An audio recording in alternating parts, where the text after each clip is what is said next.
everyone and welcome! Even though we have covered all the updated Demacian champions, there are still stories to be told. So today let's have a look at the story called Flesh and Stone. A shadow fades before the light, a shadow fades before the light. The girl repeated to herself. The words were a mantra, one she often used to put herself at ease when she felt herself losing control. Though she was only 13, she had become adept at using tricks like this one to ease the symptoms of her affliction. But today she found the words to be little help. Today, the girl needed to be alone. She fought to hold in the tears, avoiding eye contact with anyone as she walked hastily toward the inspecting glare of the sentinels at the city gates. If they stopped her, she felt she might break down and spill everything to them. At least it would be all over, she thought. But they paid her little mind as she walked through the archway, to the open lands outside the city. Far off the main highway, the girl found a quiet nook in a wooded hillside. Once she was sure she wouldn't be seen, she pulled out a clean handkerchief from her pocket, placed it on her face, and sobbed. The tears came fast and thick down her cheeks. If anyone had seen the girl like this, they probably wouldn't recognize her. Everybody knew her as the fresh-faced optimist who cheerily bid them good morning and nice to see you, every day regardless of circumstance.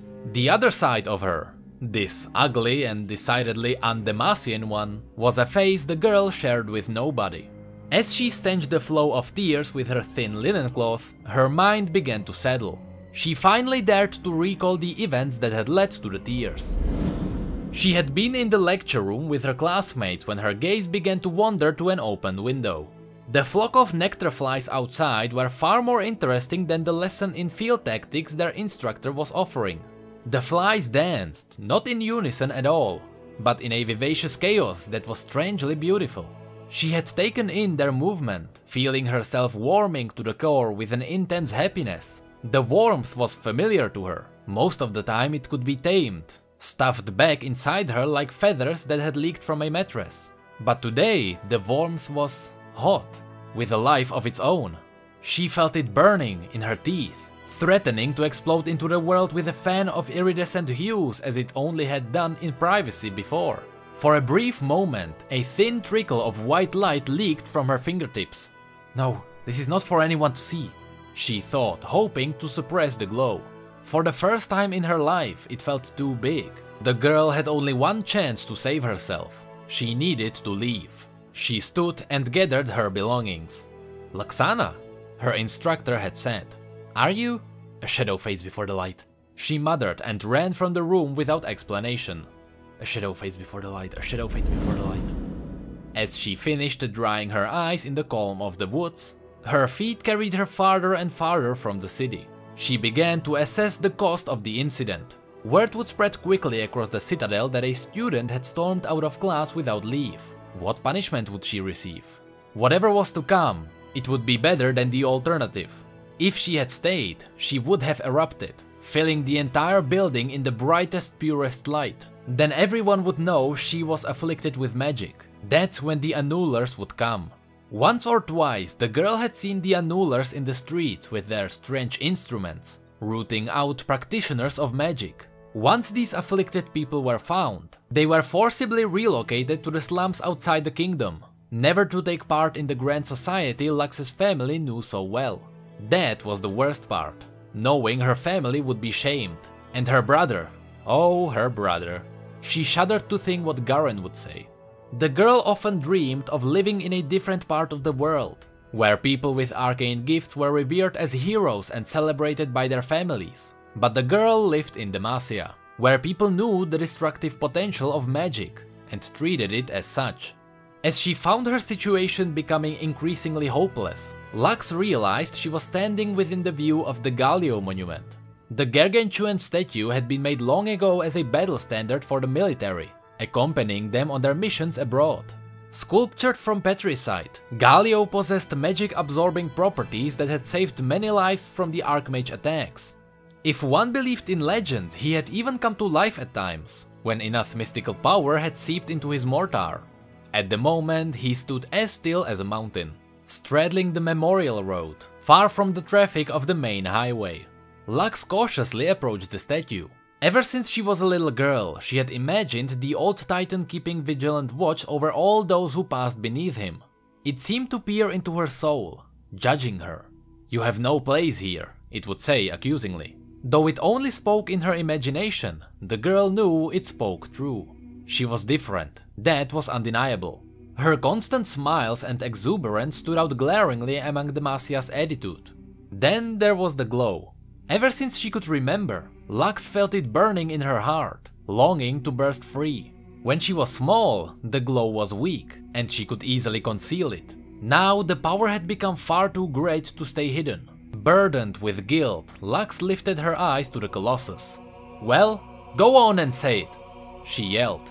It was uncharacteristic of Lux, but the day had not been kind, and it soothed her soul to vent. She expelled sharp breaths of air in relief, then immediately felt embarrassed at the outburst. Did I really just yell at a statue? She marveled and looked around to make sure nobody had seen. At certain times of the year, this road was flooded with travelers making their pilgrimage to the Colossus, paying tribute to the symbol of Demasian resolve. But presently, the memorial road was empty. As Lux was searching for bystanders, she heard a gravelly racket in the air above her. She whipped her head up. It had come from the top of the Colossus. It was common for birds to take flight from their nests in the statue's crown, but this was no bird. It sounded like a heavy clay pot being dragged across cobblestones. Lux stared for a while, but nothing stirred about the statue. Perhaps this was her mind again, working through the trauma of the day's events. Even so, her eyes remained fixed on the Colossus, daring whatever had moved to do so again. And then, it did. The eyes of the statue actually shifted. The large stone orbs physically swiveled in their sockets to find Lux in the grass below. The girl's face turned pale for a moment. She could feel the enormous stone figure studying her. This time, it was definitely not her imagination. Lux found her legs and ran, away from the statue as fast and far as she could. Later that night, Lux entered the alabaster arch of her family's city manor. She had walked many miles all day long, all over the city, in hopes her parents would be asleep when she returned home. But one person was not. Her mother Agatha sat in a sofa in the corner of the grand foyer, glowering at the door with burning expectation. "Do you know what hour it is?" she demanded. Lux did not respond. She knew it was past midnight, well beyond the hours when her family were typically asleep. "The school had chosen not to expel you," said Agatha. "It was not an easy mess to fix." Lux wanted to break down crying, but she had done nothing but weep all day, and she simply had no more tears. "They almost saw it," she said. "I figured. It's getting worse, isn't it?" "What should I do?" said Lux, exhausted from worry. "What we must," her mother replied. "You've lost control of it. Eventually someone will get hurt." Lux had heard of men dying in battlefield at the hands of sorcerers, bodies melted beyond recognition and souls ripped in two. She felt wretched, knowing she harbored any power that might be used for such destruction. She wanted to hate herself, but she found herself numbed by the constant torrent of emotions she had experienced that day. "I've enlisted the help of a professional," said Agatha. Lux's stomach turned. There was only one profession that dealt with her affliction. "An annuler?" she said, light of breath. "He's a friend. Someone I should have called on a long time ago," said Agatha. "You can trust him to be discreet." Lux nodded. She knew the shame was imminent. Even if the man told no one, as her mother assured her, he would still know. And the cures, she didn't want to think about those. "He's coming for your consultation in the morning," said Agatha as she walked up the stairs toward her bedroom. "This will be our secret." The words were no comfort. Lux was not even a woman yet, and already her life was over. She wanted nothing more than to retire upstairs to a deep slumber that would bury all her troubles in darkness. But she knew her particular troubles would not disappear with the night. The light would still grow inside her, threatening to erupt again at any moment. The annuler would arrive in the morning to perform some dreadful treatment. Lux had heard rumors, horrible rumors, of petricide ground and swallowed in potions, followed by bouts and excruciating pain. True, the girl wanted to be rid of the affliction, but no part of her wanted to experience this. "Isn't there any other way?" She wondered. Of course! The idea leapt into her head like a lightning. All at once she was filled with dread and hope, unsure if the plan she had just thought of would work, but knowing it was something she had to try. Under the deepening night, Lux frantically retraced her steps back through the alabaster archway, down the boulevard, sneaking her way past the guards at the gates. To the south she found the Memorial Road, and followed it for miles before coming to Galio's resting spot. Her heart galloped in the chest. Hello? The girl asked shakingly, unsure if she wanted an answer. Lux approached the pillith where the Colossus stood, all alone in the stillness of night. She cautiously placed her hand on the cold petrified foundation. Wonder what it tastes like. I bet it's really bitter, she reckoned. She supposed she would find out soon enough, unless her plan worked. Well, they say you fix magic, she said. So fix me. I want to be Demacian. She gazed up at the Colossus. It was as inert and unwavering as the Demacian way of life. Not even the bats were fluttering about it tonight. What she had heard before, what she thought she saw, was something she had imagined after all then. Small girl person, said a booming voice from above. Lux's head shot upward to see the statue tilting its enormous head down. Her mind raced. He knows, and he's not going to fix you. He's going to squash you like a bug. Can you scratch my foot? Asked the Colossus. Galio watched in wonder as the girl ran away from him, her tiny head shrieking words he could not understand. Though he had observed her for many years, he never knew she could move so quickly and loudly. Ever since the girl was very small, Galio had seen her as she stopped by on yearly trips with her family. He would study her with fascination, straining to keep sight of her as she skipped in and out of his field of vision. Then, in the middle of play, she would suddenly remember him standing above her, and she would shy away behind her mother's skirt. When the Colossus was dormant, everything seemed to move with a hazy distortion. The world was dull, people were but flickers before his eyes. But even then, Galio could feel something profoundly special in the girl. It was a glow, but not just a visual luminescence.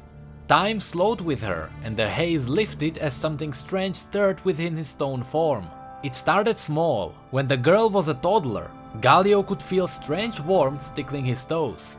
On her second visit, Galio could feel the glow tugging at his entire leg.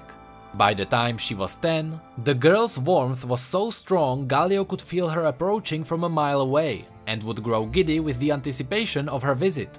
Now, here she was again, even though it was not her normal visiting day. Her power burned so intensely it had spread like wildfire across his cold innards. She had brought him life. Now that Galio was awake, he saw her brilliance with stunning clarity. She shone like all the stars in the heavens, and she was leaving again. With every step the girl took, Galio felt his life evaporating, returning him to his cold, motionless state. If he went still, he would never know the girl. He had to follow. His towering legs rumbled from the pillith, easily catching up to the girl. Her eyes shot wide as she whirled toward the lumbering Colossus. A concentrated beam of light fired from the girl's fingers into Galio's leg. The strange feeling within him intensified until he thought he might explode, scattering bits of himself all over Demacia. But Galio did not break. Instead, he grew even warmer and more alive. He bent down and gently scooped up the girl in his hands. She covered her face, as if to shield herself from some imminent harm. The Colossus began to laugh, like a child playing in a fountain. Small golden head person, he bellowed. You are funny. Please do not leave. The girl slowly overcame her trauma and responded. I can't. You're holding me. Realizing his offense, Galio carefully placed the girl back on the ground. I am sorry. I don't often meet small girl people. I only wake up to smash things, he explained. Do you have things to smash? Large things? No, said the girl meekly. Then let us find something to smash. He walked a few booming steps, then turned to find the girl was not following. Are you not coming, girl person? No, she replied even more shakingly, unsure if the answer would upset the giant. I am sort of trying not to be noticed right now. Oh, forgive me, girl person. "Well, I'm going to go now," said Lux in what she thought was final parting word. "It was nice to meet you." Galio followed right behind her. You are walking away from your city. He observed. Where are you going? "I don't know," she responded. "Someplace I belong." The Colossus tilted his head at her. You are Demacian. You belong in Demacia. For the first time, the girl saw empathy in the giant, and she felt herself opening up. "You wouldn't understand. You're a symbol of this kingdom. I'm just..."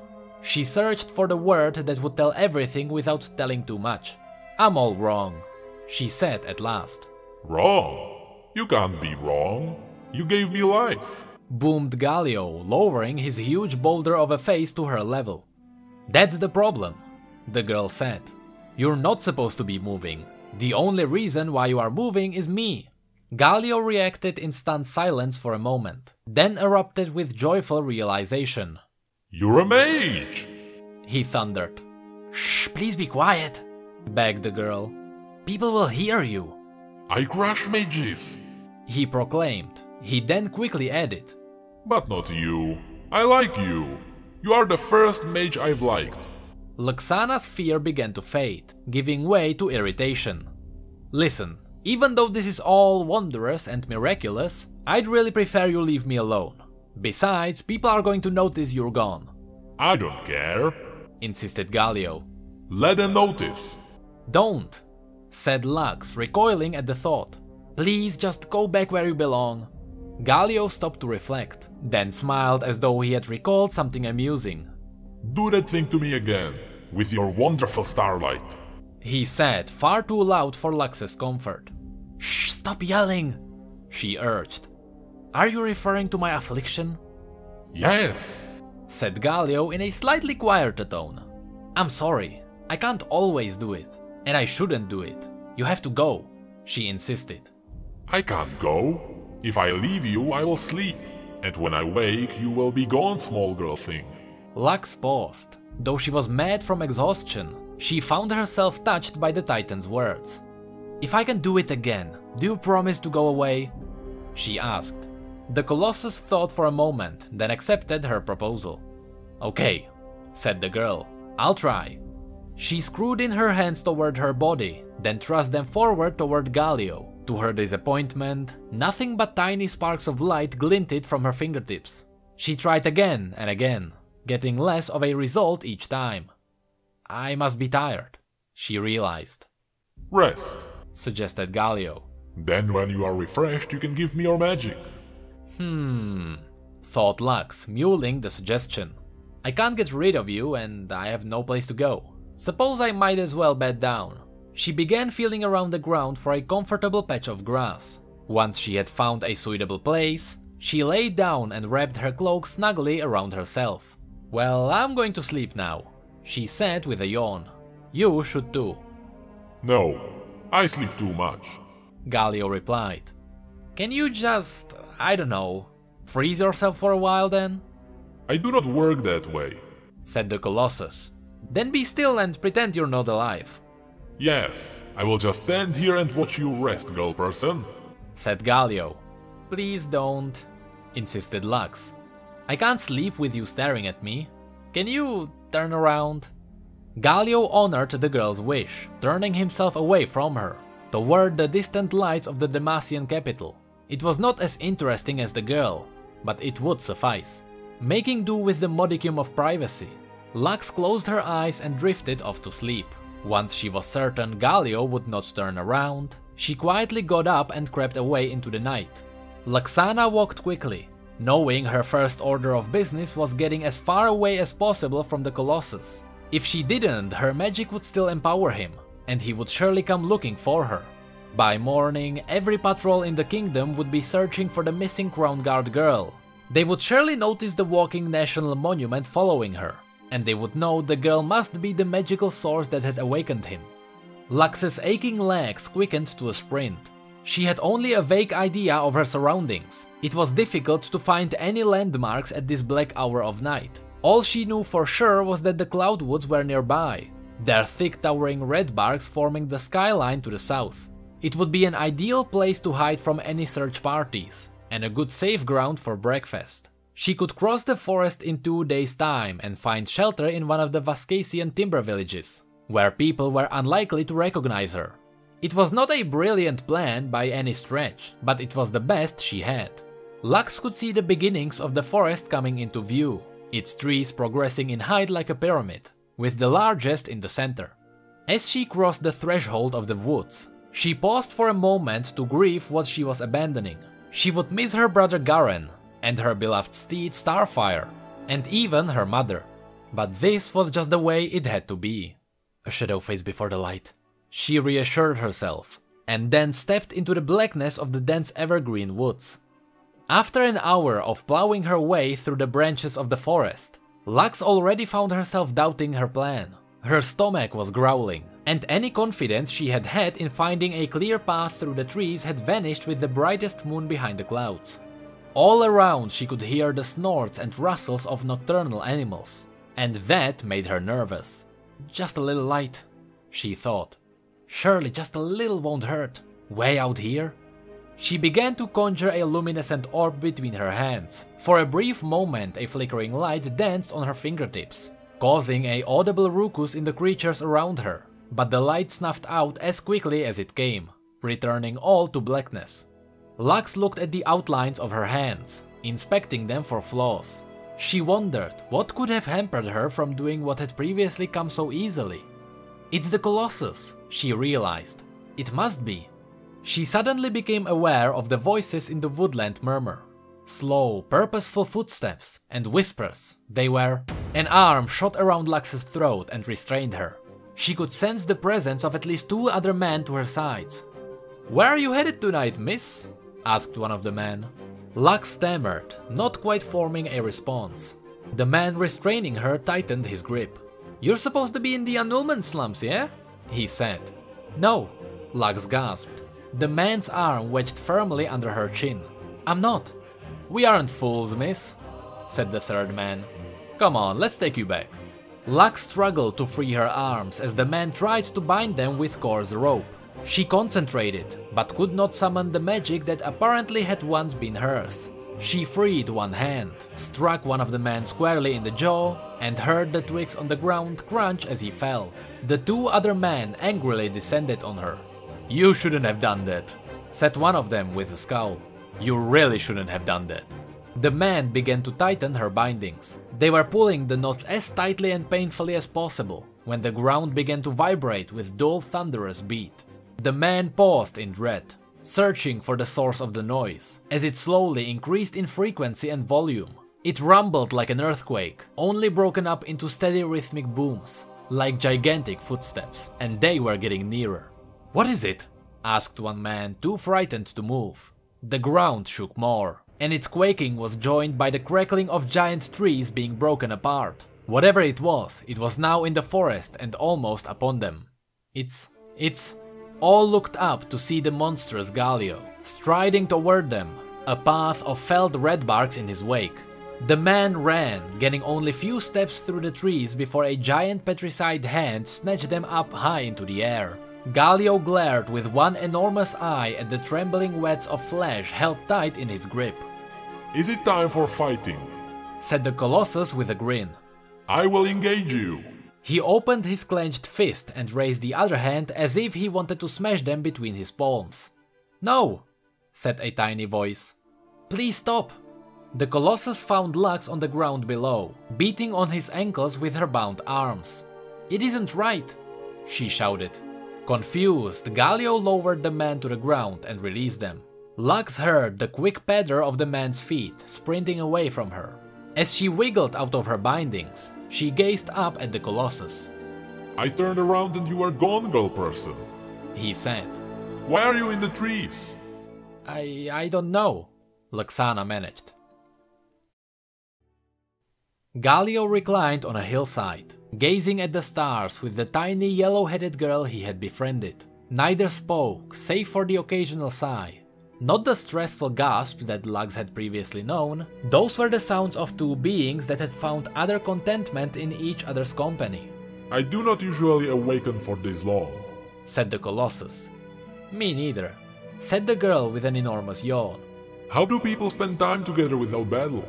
Should we have a conversation? No, this is nice, said the girl. I feel calm. A frown crossed Galio's face. There was something different about the girl, something missing. She no longer shone like the stars. Why are you sad? You've cured me, said the girl.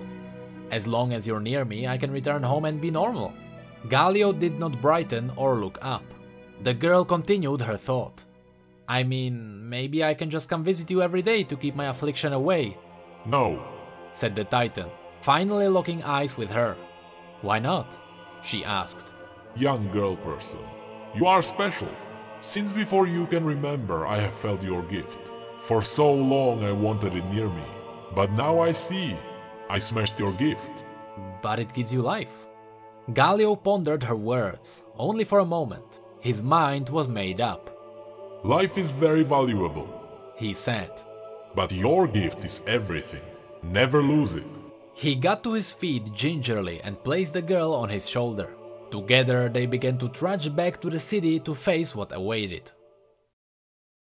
The sun was just beginning to peek over the horizon when Lux returned to her family manor. Outside the city walls, Galio was returning to stillness on his plinth beside the memorial road. A shadow fades before the light, she thought. She opened the latch to her front door. She entered the house to find her mother sitting in the parlor with a balding middle-aged man, who held a case of exotic medical potions in his lap. "Luxana, so glad you decided to return home," said Agatha through clenched teeth. Lux looked warily at the man on the couch. "This is the man I was telling you about," her mother whispered. "The one who's going to fix your problem." Lux felt lightheaded, as if her spirit was leaving her body to watch what she was about to say. "You know what, mother?" she said, her voice trembling with words she had been longing to say. "I don't think I want to see this man. In fact, I'd like you to send him away." The annuler looked offended. He stood and slung his bag over his shoulder. "No, stay," begged Agatha. She cornered Lux and began to speak with authority. "You do not know what you're saying. This man has risked everything to help you. It is the only way you're ever going to be Demacian. Have you forgotten your I'm not afflicted," Lux cried out. "I am beautiful and valuable, and one day I will prove it to this kingdom. And if anyone has a problem with me, I've got a very large friend they can talk to."